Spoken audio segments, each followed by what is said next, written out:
Russia spends years training its deadliest troops. Ukraine needed only 17 drones and a crew of pilots who had never flown a real aircraft.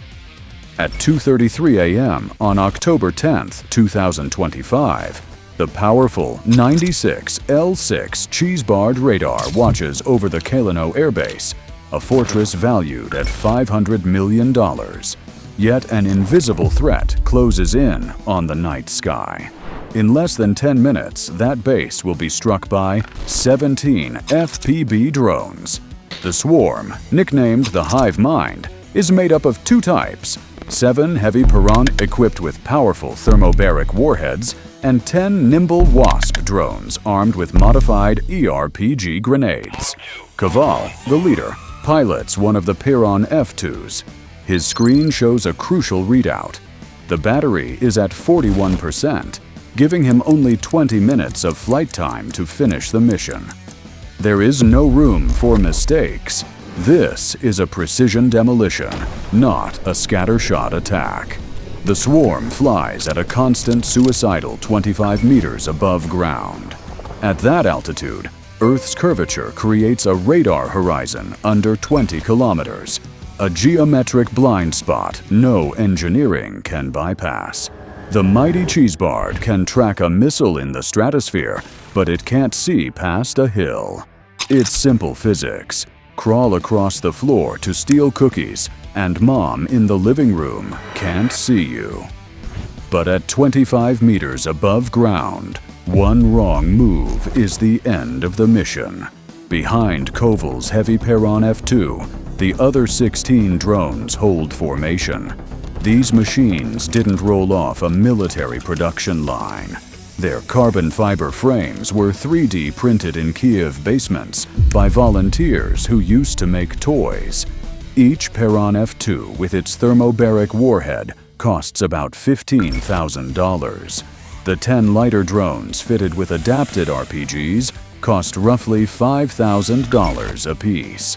It's an arithmetic any venture capitalist would envy. 17 drones costing a fraction of the $500 million base they're headed to destroy, if they even make it there. These drones aren't run by a single brain or supercomputer.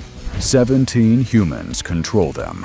Eyes and thumbs linked through a video feed so rudimentary that the transmitters can be bought by hobbyists online. Russia's obvious tactic would be to cut that signal and blind them.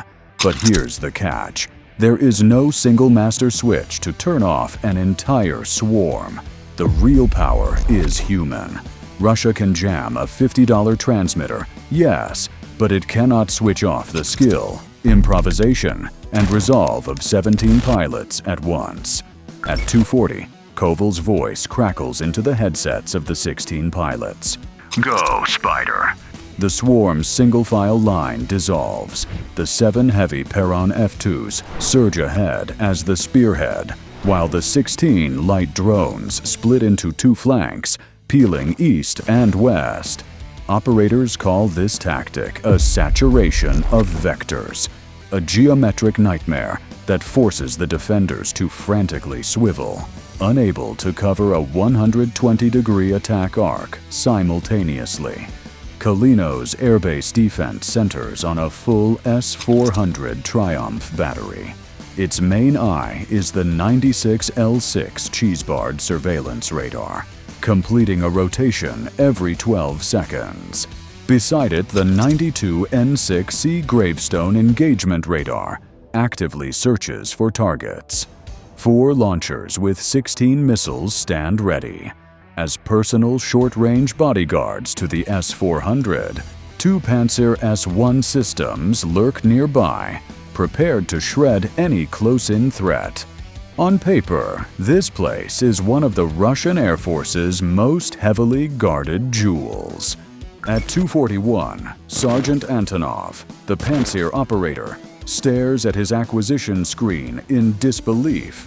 Instead of the missiles he expected, the system shows 17 blinking blips at 28 kilometers. His battery can engage 4 targets at once. But the math is brutal. 17 targets are more than double that capacity. And that's not even the worst part. Antonov knows his system's effective range against small airframes. 15 kilometers against larger targets, 10 kilometers against missiles, and per the manual, if the radar cross-section is under 0.1 meters, the range collapses to only 5 kilometers. These drones register 0.05 meters. The terrifying truth hits. To have any chance, he must wait until the swarm is practically on top of them, letting the threat cross the doorstep before the base can defend itself. Now spread across a 4-kilometer front and closing at 180 kilometers per hour, the 17 drones rush the base. Once they cross the 5-kilometer line, Antonov's clock will start a 100-second countdown to first impact. The Pantsir's fire control computer struggles to compute engagement solutions. The numbers on the screen mock him. He knows the timing by rote. 2 seconds for radar to lock, 1 second to launch a missile, 6 to 8 seconds of supersonic flight, and 2 seconds to confirm destruction. In ideal conditions, about 13 seconds per drone. His vehicle has 12 missiles ready. A full reload takes 5 minutes. To intercept just the 9 drones heading toward his sector would require 117 seconds. The clock shows only 100, and that assumes every missile or gun burst is a kill. It's like trying to assemble IKEA furniture with the wrong instructions during an earthquake.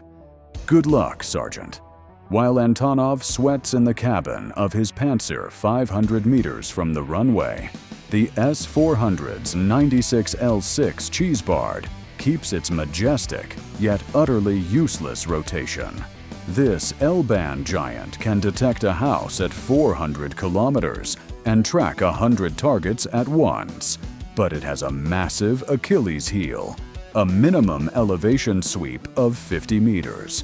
For it, drones flying at 25 meters do not exist. They're submarines in the deep. Thus, the S-400's 4 launchers with their 16 N-6 missiles, $2 million each, remain in indifferent standby. In theory, they could annihilate most of the swarm in one salvo. In practice, they're blind and dependent on Antonov's overloaded Pantsir data link. Without that link, those missiles are the world's most expensive monuments. At 2:44, Antonov's nightmare becomes a geometric hell. The drone web stops expanding and begins to contract. The 17 craft begin their final attack, runs from their 120-degree arc, converging on the base. The Pantsir turret can turn at 100 degrees per second. Dizzying, but it must stop to fix a target and fire. Locking on to a drone at the west edge and then swinging to another in the east costs precious seconds of reacquisition. The second Pantsir, 800 meters to the south, faces the same impossible equation. Together, they have 24 missiles ready. Against a squadron of aircraft that's formidable, against unpredictable human-piloted drones, it is at best a gesture of defiance. At 2:45, 6 kilometers out, Antonov finally gets a tone. A lock. The fire control computer locks drone 1, then 2, then chokes. The processor, built to calculate predictable ballistic trajectories, stutters trying to prioritize 15 more targets, each piloted by a human, moving with erratic, aggressive unpredictability. Antonov can hear the CPU fan whine at the edge of collapse. The first 57 S-6 missile leaves the tube 12 seconds later. An eternity. It accelerates in a blink, a tungsten and explosive needle slicing the night. In a desperate act, the computer had not targeted the nearest drone, but the one flying straightest. the easiest to calculate. The missile speeds 5 kilometers in 6.3 seconds. Its proximity fuse scans for a metal echo and finds none.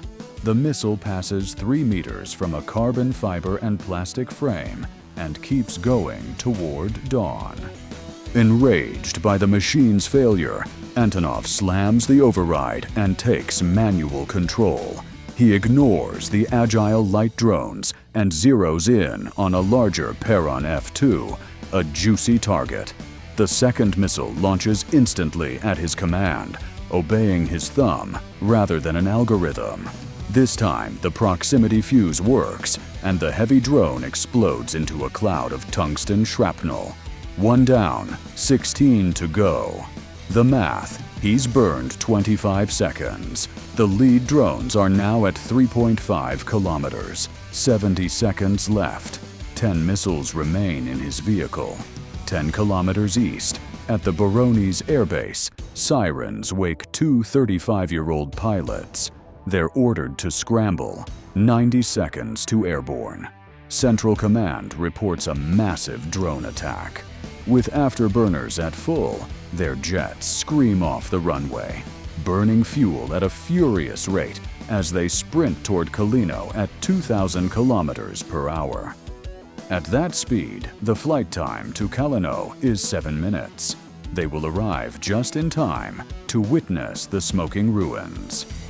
10 seconds later, the second Pantsir joins the fight. Its operator, having seen the computer fail, fires in salvo mode, launching missiles every 3 seconds by pure instinct. The air fills with smoke trails and lethal tungsten confetti. 2 light drones erupt into fireballs. 14 remain, but the hive mind does not wait. Koval gives the final order. Evening protocol. The remaining 14 pilots execute their final suicide attack profiles. The 6 remaining Perron F-2s dive straight for armored targets to maximize speed. The 8 light drones descend to just 10 meters, using buildings and smoldering wreckage as cover to reappear from impossible angles. Coordinated defense collapses. Just after 2:46, both Panzer systems go silent, their 24 missiles expended. The count is bleak. 5 drones destroyed, 12 still airborne. With a 5-minute reload and under a minute until final impact, the sergeants switch to the 30mm autocannons. It's like trying to hunt hummingbirds with a shotgun.